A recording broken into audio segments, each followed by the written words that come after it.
From Oscar Steakhouse, inside the Plaza Hotel and Casino in Las Vegas, you're on the corner of Main Street. Welcome to the only podcast produced by and recorded in the Las Vegas Hotel Casino. From gaming to dining to entertainment to sports to Vegas history, this is the place to be for the inside scoop, because this is the place to be downtown. Now, here's Plaza CEO Jonathan Jossel.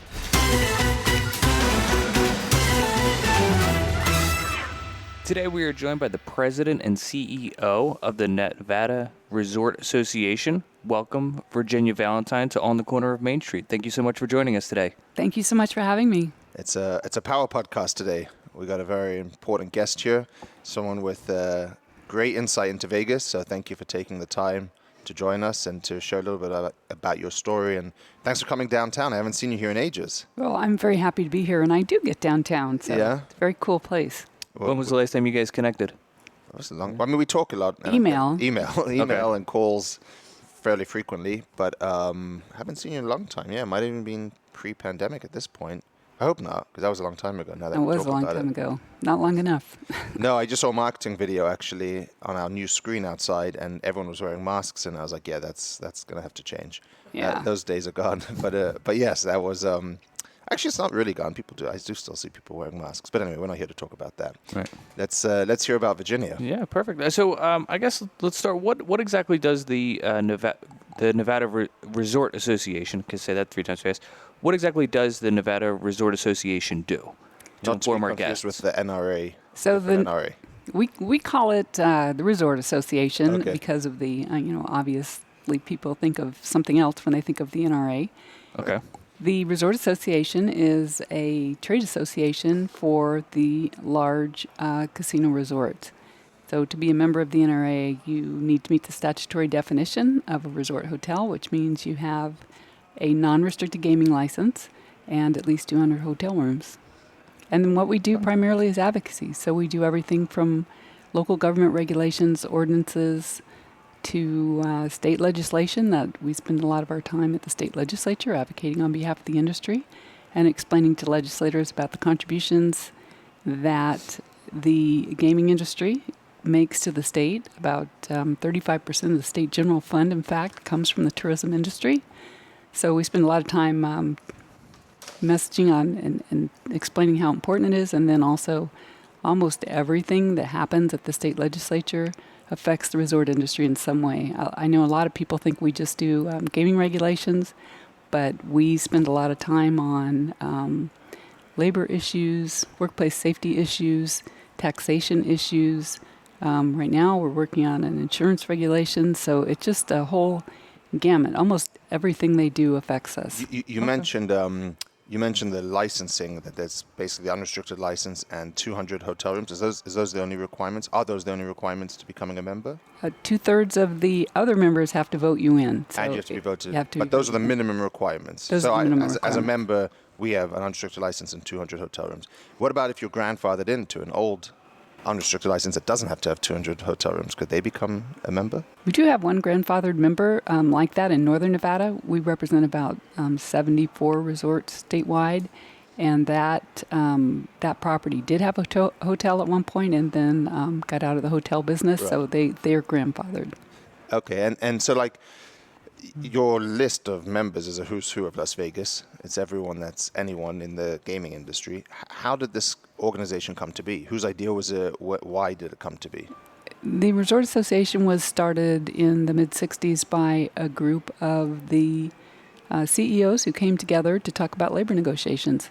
And so that was kind of the history of it. The gaming industry itself has changed a lot. It used to be all the hotels were individually or privately owned. And then with corporate ownership, brought in a lot more of consolidation, new people who didn't kind of come up in the industry, as it were. Right. And so now what we have is just a whole blend of different kinds of members.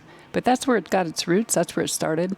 And over time, we have evolved into more of a legislative advocate for the industry. So it was basically in the 60s, the casinos came together and said, we need a voice with up in government, basically, to help lobby for things and make sure the industry's protected.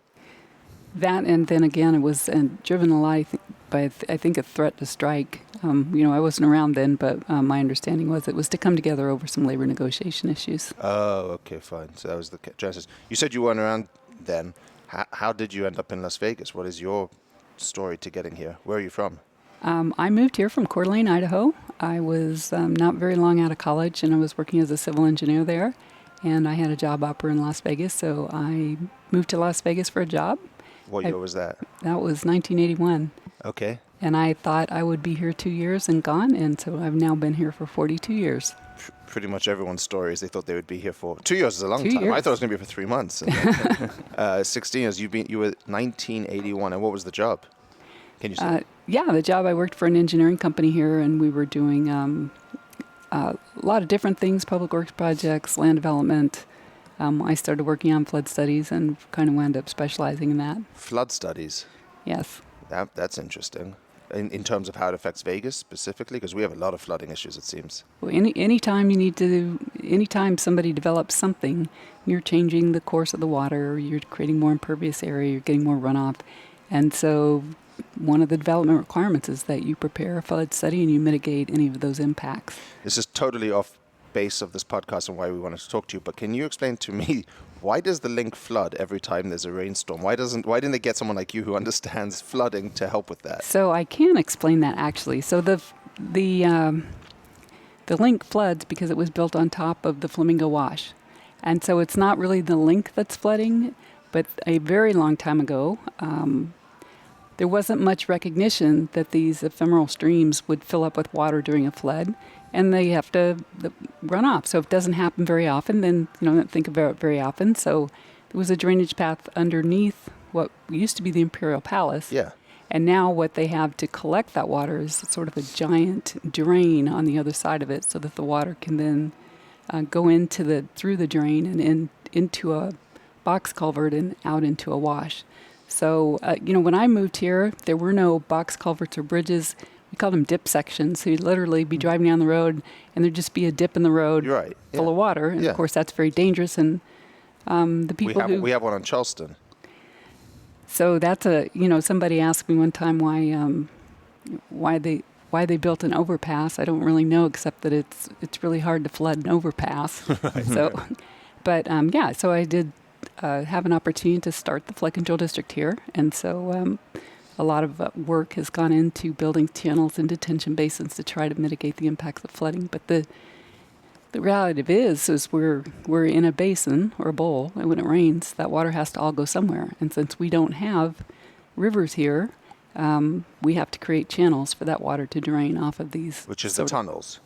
Which are the tunnels, and then to reduce the peak flow, there's a series of detention basins located on those channels, and the detention basins catch water that comes in very quickly, and then it releases it very slow at a capacity that those channels can handle. You might have just shared some of the most interesting insight I've heard on our podcast, so thank you. I had no idea about any of this stuff. But so the link is insane. So they just built this fancy, amazing place there and then just wait for flooding. It's going to flood forever.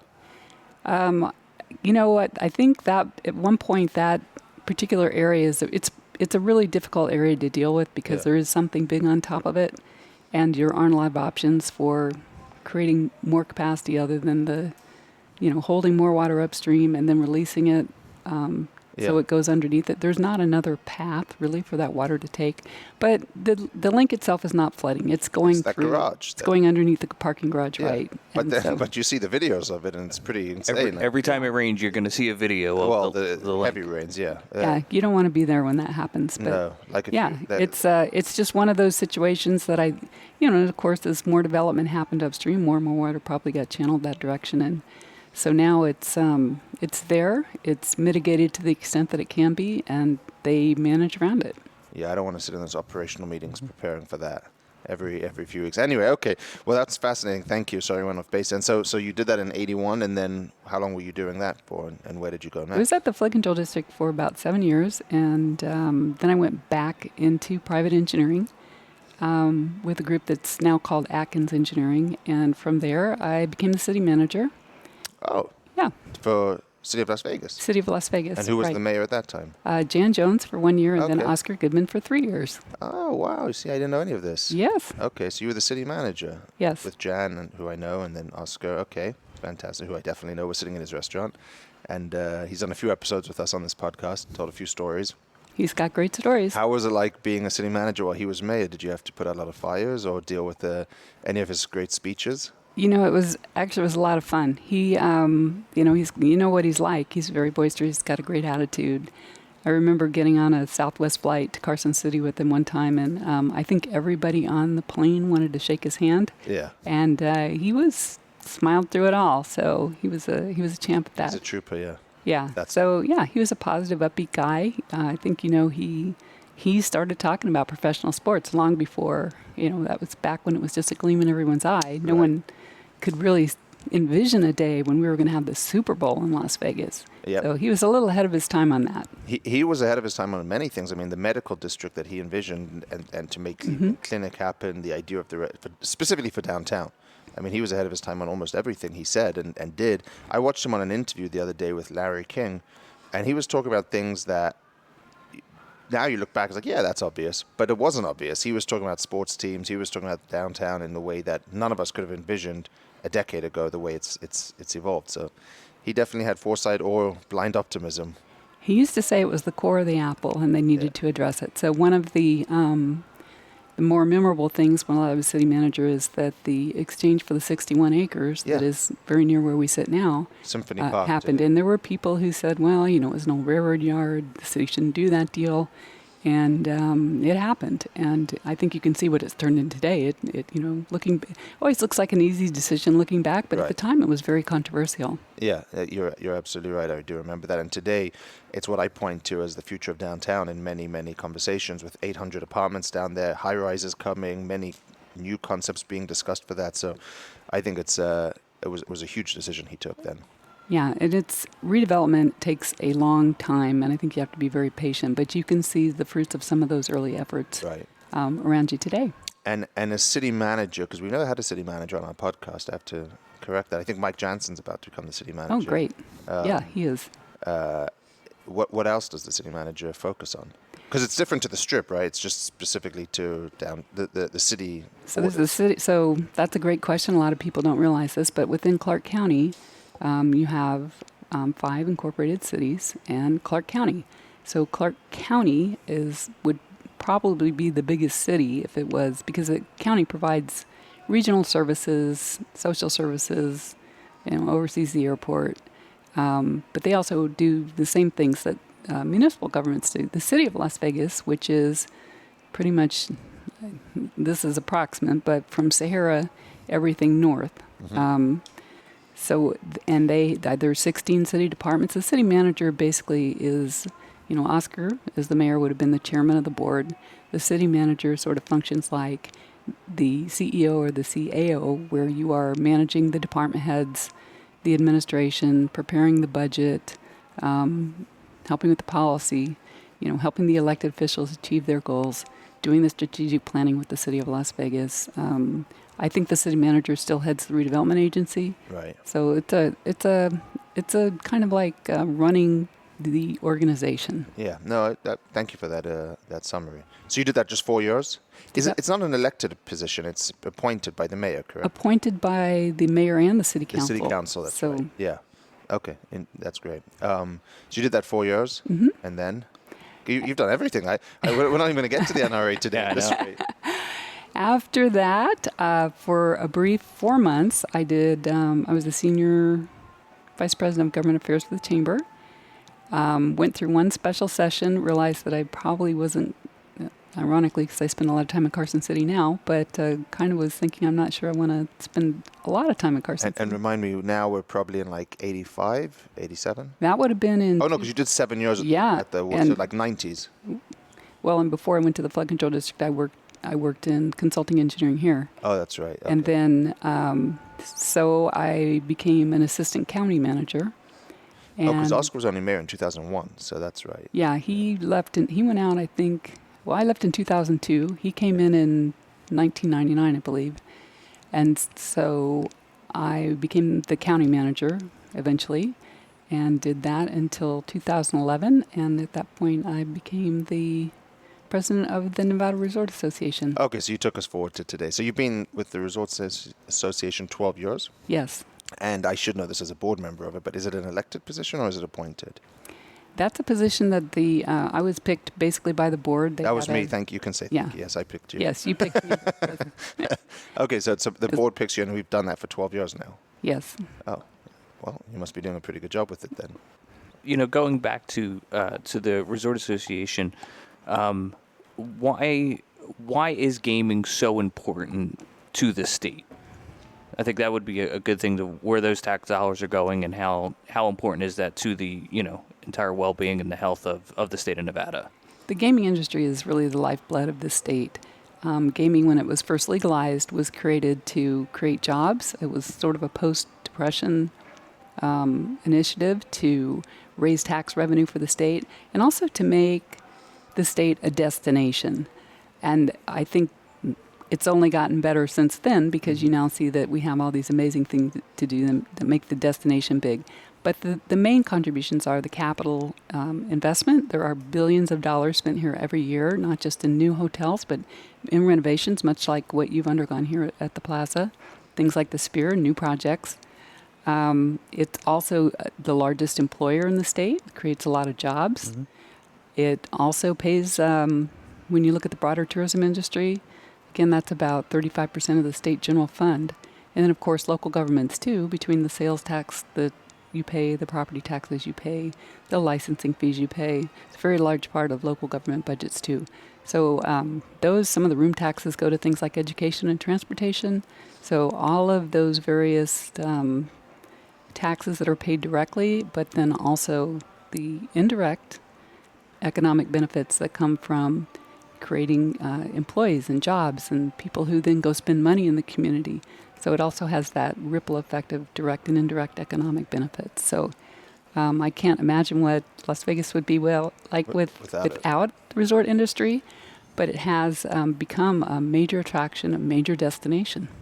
And your website, by the way, does an amazing job. The NRA's website, the Nevada Resorts Association's website, does a really good job on two fronts. One, if anyone's listening and wants a history of Vegas, they have an amazing timeline on that website of every almost decade, how Las Vegas changed, evolved, and what happened during those years, which I think is great because you don't necessarily have to provide that kind of historical context, but you guys do that. And then there's also a section about the benefits of the gaming industry, which to Gary's question, what are the benefits to the state from the gaming industry? And you just touched on them, but basically jobs, tax income, and then education was the one that really interested me because how much of that money, not separate from the taxes, right, goes towards funding education? Is that correct? So I don't have it broken out, but the state funds education through the distributed school account. So all those general fund sources go into that. And then on top of that, there's some specific taxes that go to education. For example, in Clark County, there's a part of your property tax that goes to education. There's a part that goes to building schools. And then the room tax, there's also a part of room tax that goes into public schools too. So it comes from a variety of sources, but a lot of that money does go to education.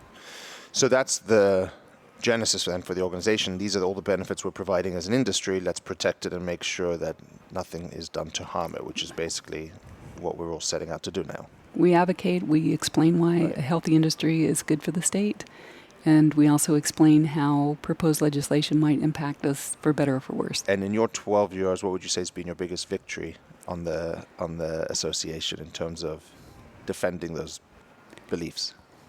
If you can say that. Yeah. We've had, I think, some success on a number of fronts. One of those would probably be repealing the daily room cleaning, which wound up in statute. Okay. Every session, there are different issues. I wish I'd prepared for that question because, it seems like it's sort of like childbirth. As soon as the session's over, you kind of forget all about it. You want to forget about it. So, okay, maybe. Yeah. Sorry, go ahead. Yeah, I think that was a big thing. That was a kind of a artifact of COVID. And so we're happy to have that out of statute. You can say thank you, Gary. Gary's also director of hotel when he's not hosting podcasts, so right. he can appreciate some of that effort that went into that.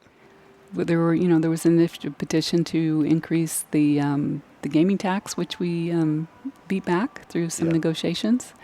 I don't know that you'd be able to make all the reinvestment. People want to say, I get this question a lot, why shouldn't you pay a higher tax rate like some other states? But those other states might have just a few non-restricted style gaming licenses. But in Nevada, you've got pretty much open competition. So you are competing with just about everyone. You don't have an exclusive right to what you're doing. Right. It's not just 3 casinos. It's not just 3 casinos. It's not like Macau. I don't know what they have, 6 licenses or something. So Singapore, where there's 2. Yeah. So we spend a lot of time explaining why that's what allows you to keep reinvesting these projects, bringing more people, generating more tax revenue. And so it's the people coming here that are paying a lot of those taxes. So that's very important. And of course, what we then do with it is so instrumental that you want to keep that reinvestment into the community to keep making sure Las Vegas is successful over the years. You want to do that, and I think just about every property has some kind of an ongoing refreshment or a new construction plan or reinventing itself or new marketing plan, because you also have to invest in bringing people here. Right. In partnership, of course, with the LVCVA, but that's very important.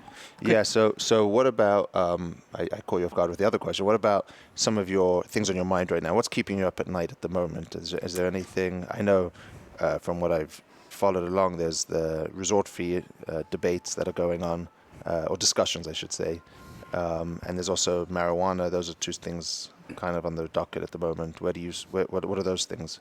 Well, I think what's going to wind up happening, I'll do resort fees first, is probably some kind of a federal solution. So when I talk to our members about resort fee transparency, they need a level playing field. They need to be able to compete with the online travel companies and the second market booksellers.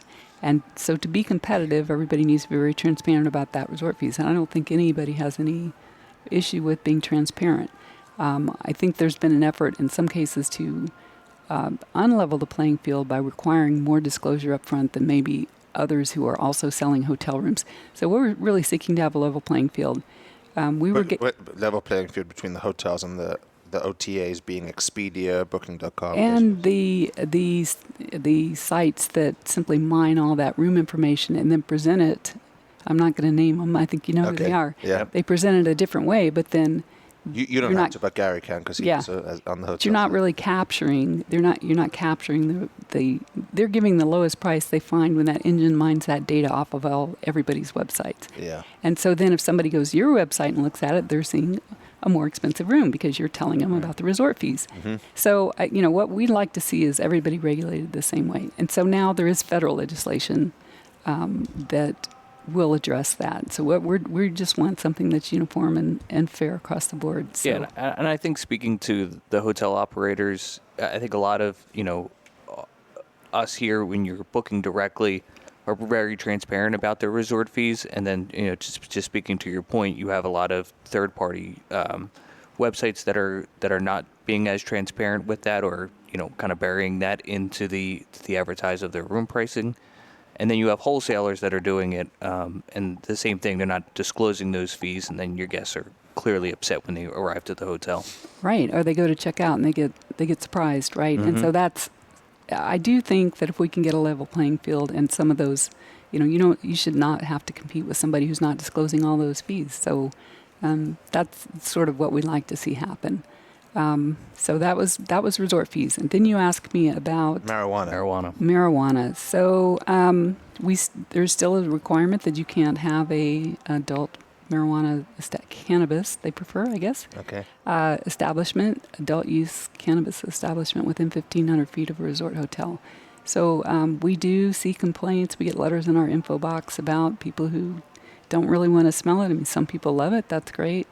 But then we also get people who really don't enjoy the smoke. Mm-hmm. And then there's we also... We do have a smoke-free casino downstairs, by the way. I know. That's great. Giving people options. Yeah. And then there's also the black market cannabis, which creates its own kind of problem. And that's a problem with people who are selling it. They're not paying taxes on it. They may be selling other stuff. They may have, weapons. So I think that's another problem, and that's something that we're trying to work with Metro on. But maybe you can explain this to even me because I don't fully understand it. The governing body of a state is the Gaming Control Board, as appointed by the governor, and they say that we can't do anything with cannabis.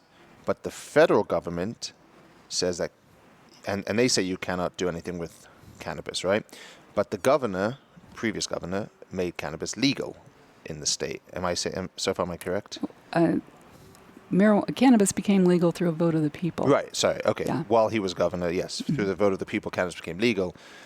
But the governing body that same governor, and I'm not blaming any particular governor, just the general political structure, appoints, is saying it's illegal, but the people are saying it's legal and they're consuming it. So how do you marry those two things whereby the operators, as a casino, not that I'm looking to consume or sell marijuana or cannabis, but it just seems hard to marry those two things together. How do you reconcile those two things? So the Gaming Control Board very early on said that the two shall not exist together, and that had a lot to do with it still being scheduled on the federal. I guess it's I don't know which agency it is, okay. But it's still listed as a controlled substance, right. And I think a Schedule I drug. Mm-hmm. And so there was that problem. There was the problem with the potential for money laundering. So there were a number of issues and reasons to keep it separate. I don't know that that's really been revisited now that it's becoming legal in an awful lot of states, and there's a conversation at the federal level that maybe it will be listed. I don't know if it will or not. If it were delisted, then that's maybe a conversation people would want to have. And would our commission then want to change their minds potentially if it was changed by the federal government? Probably not. Who knows? That's the kind of change that could happen by legislation, because those separations now, some of those are in statute. There'll probably be people who want those and probably people who don't. So, resorts who want to have it, resorts who don't. Right. So far I'm not really hearing anybody change their minds about that, because they do get a lot of guest complaints. I'm not well-versed enough to talk about this, but I think it's also got to do with the banking requirements, because the banks aren't allowed to deal with it.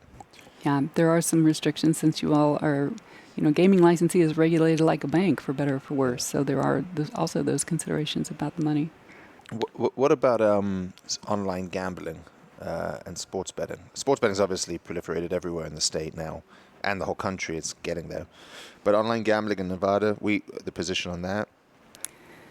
We have taken a position in the past, and that is that it takes away from brick and mortar. And right. Since most of the Resort Association members are heavily vested in brick and mortar, have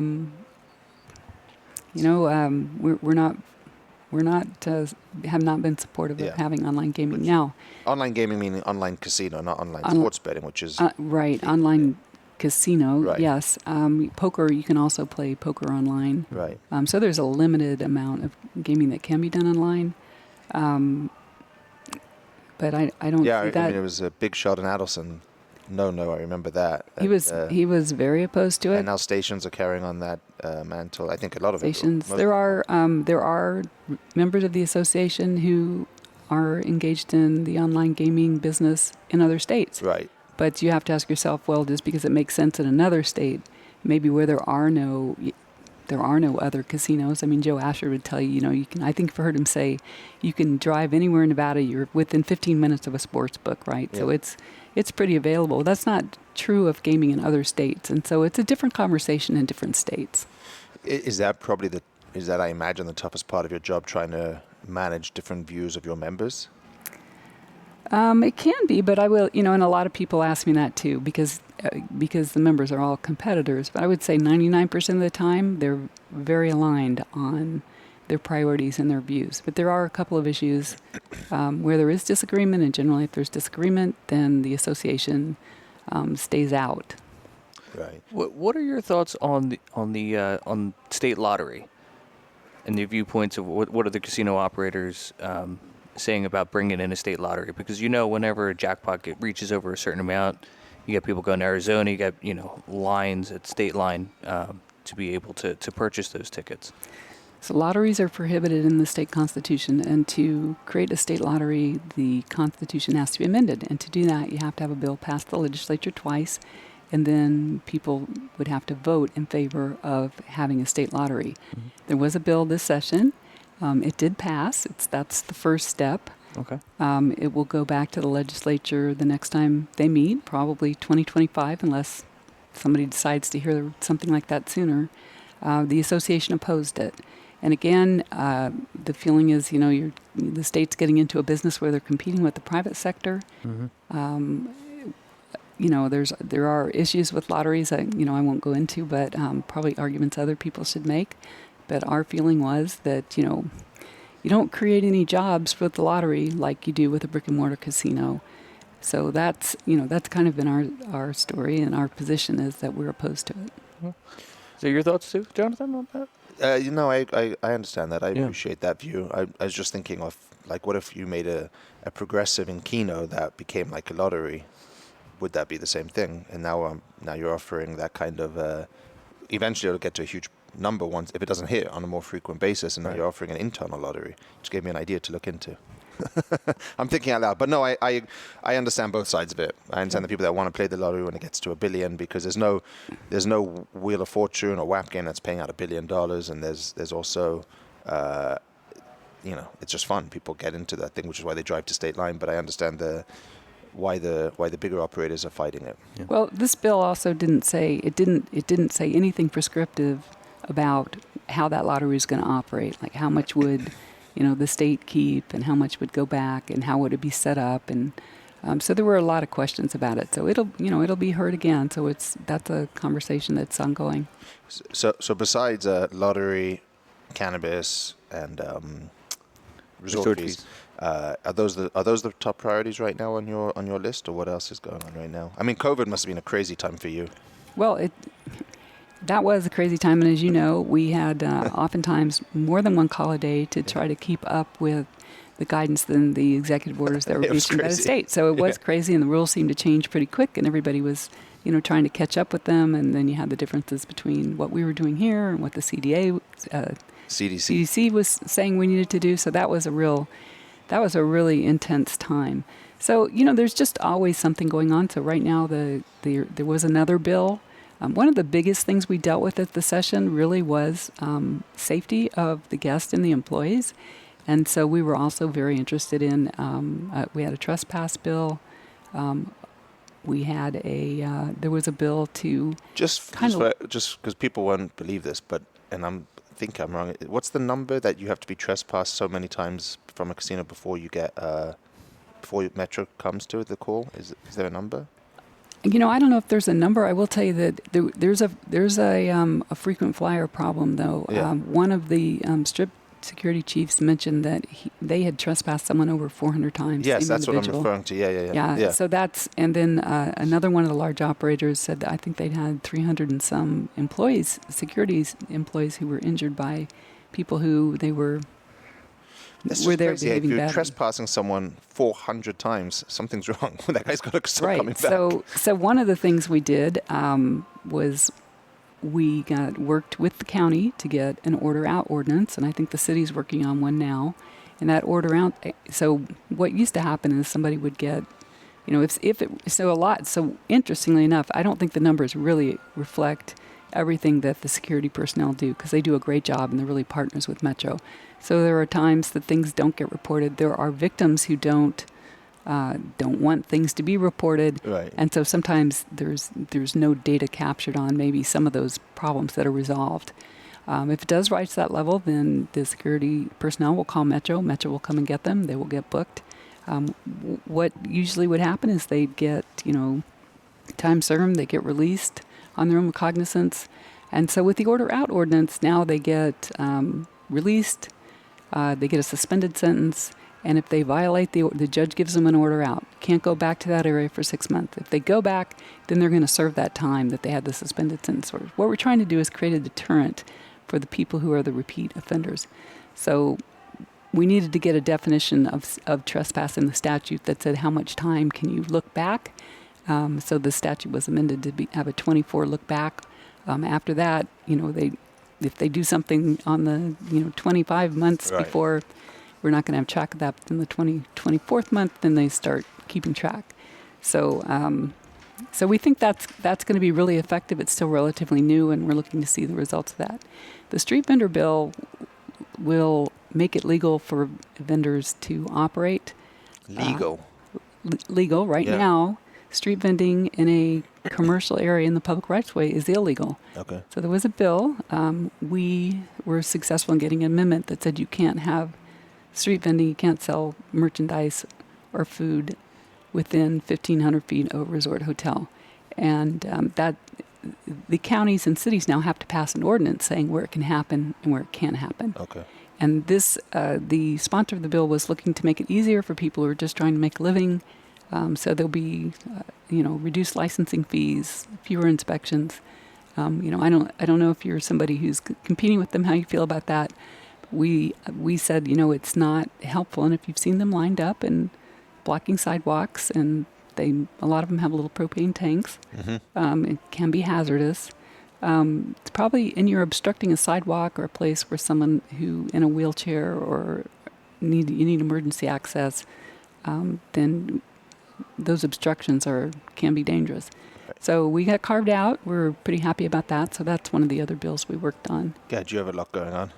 Do I what? You have a lot going on. So, but now those all those, and that's a lot of what we do. So if something's a state law, then it turns into a regulation, and then we work on the regulation. So there were a couple of gaming control bills we worked on too. The county right now is working on that street vendor ordinance. They've also worked on a special events ordinance recently. They're working on a liquor delivery ordinance. So there's always something going on. Right. So for some upcoming projects, I know Gary has some rapid fire questions about upcoming projects and get your thoughts on them or your input in them or how you're involved in them potentially, right? Yeah, I wanted to touch base because I know you guys were big into the obviously the A's, bringing the A's to Las Vegas and that stadium. So just any feedback or thoughts on that project and probably the busiest intersection in Las Vegas. Well, we think that's going to bring people who weren't coming here before to town. So one of the things that's important about Las Vegas is there's always has to be something new and fresh. So we can't just kind of rest on our laurels and say this is what we have now. We want to have that new thing, and of course the A's builds on the whole new thing that we are, not just the entertainment capital of the world, but the sports and entertainment capital of the world. So that was an interesting project. We're going to have the Super Bowl next year. I'm on the Super Bowl host committee, which is very exciting. Oh, you are? We're learning that is much more involved and complicated than I could have imagined. It's not just a game. It's a whole week of events. How many people are on that committee? Because we just had Sam Joffrey on the podcast. Sam is like our executive director. Okay. And so he's the guy who kind of makes it happen. Yep. And then the executive committee, I think there's 7 or 8 of us. Warren Gallagher is the chairman. Sandra Douglas Morgan is the vice chair. Yep. And then there are 12 committees, and those committees specialize in everything from doing the community benefits to the media to security to transportation to hospitality to marketing. So there's there's a huge group beyond that that's engaged and that's really bringing the Super Bowl out into the community. So it's going to be a fabulous event. There's so much. I mean, I wouldn't say I was down on it. I was just nervous about how can you make the biggest day of the year even bigger. But actually now when I look at how many groups are associated with the NFL that are coming here in the weeks leading up to it, it's just going to be amazing for the city. I mean, the groups that we've met with that are coming here that want to do events, spillover events, or not necessarily just on that Sunday, but the weeks before, it's going to be great business for the whole city. That's probably one of the biggest things I learned about the Super Bowl. We went and looked at the one in LA and looked at the one in Phoenix, is that it's not just one event. It's a number of events all over the community, very spread out, and that's really what we want, is for not just the Allegiant Stadium people are inside that to have a great experience, but want that event to reach out into the community. And I'm sure Sam talked to you a little bit about the foundation and some of the legacy projects that they're working on to try to, leave some lasting benefits in the community. And he still hasn't told us what's going to happen downtown. He said something big's planned for downtown. But he didn't say it was planned. He said it was potentially in the works. Yeah. A few people. So there'll be some announcements coming, and they kind of roll this out with some announcements. They've talked about one of the events that's going to happen not far from here is the Taste of the NFL, which will happen at the Lou Ruvo Center, and that That's a very special event. There's also, a media center event. There's NFL Experience, which is sort of a theme park-like experience.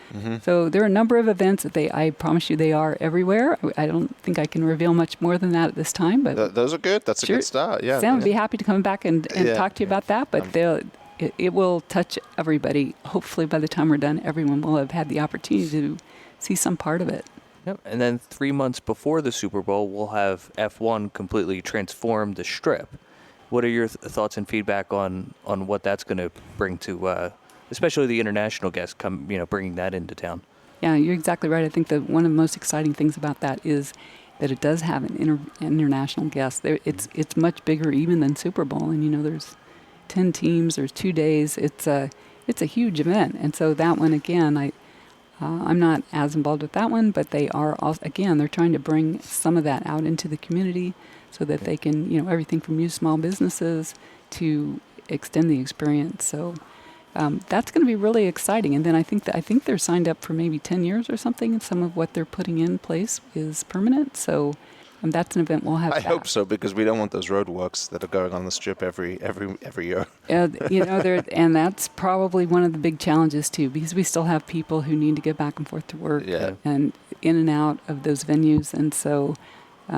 Has there been any concern from the casino operators about, I know that they were talking about restricting the view of the Las Vegas Strip, or trying to charge I guess the operators to be able to have that view of F1 from the guest rooms? Some of the properties that are along the course are sponsors. They're involved, so I don't think there's a conflict there. I did see that announcement. I think probably the same as everyone. I don't know the status of that. Sounds like they reduced the amount and it's been resolved. Is the sense I got, but I did hear that in other places that it's happened, and I know there was some, not mentioning any names, people that were talking about building their own grandstands along the track, and I could see why that's a unreasonable thing to do. How can you build a grandstand to somebody else's event and then monetize it without contributing? I mean, I could certainly see F1's perspective on that. It sounded like their fee was a little egregious, but anyway, we won't go into that. Virginia's staying quiet on this one. So just as we start to wrap up the episode, and thank you again for being on the podcast, is there anything else that's kind of on your radar? I don't know if it keeps me up at night, but there's some things I'm really looking forward to. I can't wait to see the inside of the Sphere, see how that works. It's been just if the inside is nearly half as exciting as the outside, it's going to be a really exciting event. So didn't handle the rainstorms that well, from what I heard. Some of the technology wasn't ready for the rains, but I hadn't heard about that. But they've got now time to work that out before they. I agree with you, and on the F1 thing, what a genius, not that you're the LVCVA, but what a genius time to book a big event, because it's a slow week before Thanksgiving, and you got to give them a lot of credit for filling the calendar with really good events. The same as NFR 20 years ago. If this becomes a success like NFR is for the city, to fill a dead part of the calendar, not dead, but a quieter part of the calendar with a huge event is amazing, and the Sphere is going to be really, really great in terms of bringing more eyeballs, literally eyeballs, to Las Vegas. Yeah, I think that's a really great point. I don't know how many people are aware of what you just, we sort of take it for granted, but there are periods of time, New Year's Eve, everybody wants to be in Las Vegas, but there are also those little valleys in occupancy that we fill with those special events, and NFR is a great example. Las Vegas Marathon is one of those. F1 is one of those. So all of those things help us keep everybody busy, even during what used to be slow times in Las Vegas. Yeah. Perfect. So we have one last question that we ask all of our guests. Do you have any type of career advice that you would give to young, businessmen or businesswomen that are looking to get into the industry or looking to get into tourism as a whole? Yeah, I think you can literally start anywhere. We have, there are people running large resorts now who started, back of the bar. I think there's no wrong entry point. I would say that. I personally feel like there were times in my career when I took the job nobody else wanted. And so I would say just anywhere you can get in, do the things that people maybe don't want to do, be gritty, prove yourself. But it's just an amazing industry that way. You can literally enter at any level in this industry and find your way to the top. And I guess move to Vegas thinking it's only going to be 2 years because you never know what might happen. Yeah, give Vegas a chance. Exactly. Well, thank you so much, Virginia. That was awesome. That was great insight, and really appreciate you taking the time out of your day to do that with us. So thank you very much. And just like we mentioned earlier in the episode, stay up to date with the Nevada Resort Association at nevadaresorts.com. And like we said, we have a great What about your social media? backstory. You have any social media, We Virginia? do. It's at Nevada Resorts. And I know you all have a great and very robust social media presence, which people can look at too. I'm sure you're going to mention that. Yeah. Thank you very much. Thank you very much. Appreciate it. Thank you. Are you a fan of On the Corner of Main Street? You're listening, so we'll assume that's a yes. So share the love, rate, review, and tell a friend to subscribe. Also, follow us on Twitter and Instagram at PlazaPod, on Facebook, Plaza Podcast, and feel free to write to the man himself at Jonathan Jossel. We'll see you next time, right here on the corner of Main Street.